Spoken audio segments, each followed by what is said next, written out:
Alors, est-ce que le SOPK se soigne?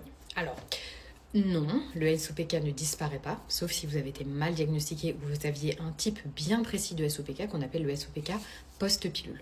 Pour tous les autres SOPK, vous êtes né avec le SOPK, c'est un encodage génétique ou tout simplement votre testostérone n'arrive pas à se transformer en œstrogène. C'est que tout simplement l'aromatisation ne marche pas et vous avez en fait tout simplement un trouble hormonal en vous qui est difficile enfin que votre corps a du mal vraiment à convertir cette testostérone en œstrogène.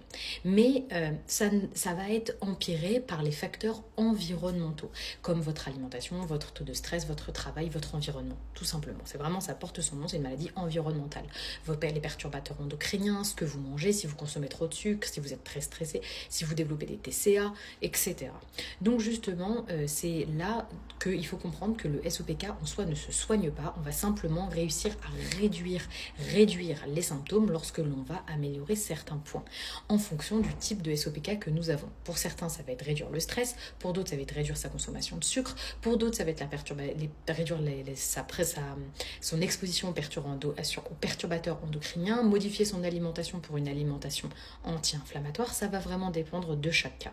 Et effectivement, on peut, avec le temps, retrouver des cycles, on peut, avec le temps, faire comprendre à son corps que ça fonctionne. Sauf si vous souffrez d'un syndrome qui est très particulier et qui va bloquer totalement vos règles et en général vous êtes né avec cette problématique et vous le savez très bien puisque vous n'avez jamais eu vos règles. Si vous avez simplement un SOPK et qui n'est pas associé à d'autres pathologies comme des problèmes de thyroïde, comme des problèmes de prolactine, vous pouvez retrouver vos cycles avec beaucoup d'efforts. Mais il faut aller dans le bon sens, c'est-à-dire que beaucoup vont dire « mais t'as juste arrêté le sucre et ça passera ». Pas du tout. Si vous avez un SOPK surrénalien, arrêter le sucre, ça va rien faire à part vous stresser encore plus. Donc moi, ce que je vous conseille dans ce cas-là, c'est de prendre rendez-vous avec moi. Vous avez mon lien en bio directement et on peut parler dans le cadre d'une consultation. Mais il y a des solutions et vous n'êtes pas la première à avoir cette problématique avec le SOPK. Voilà.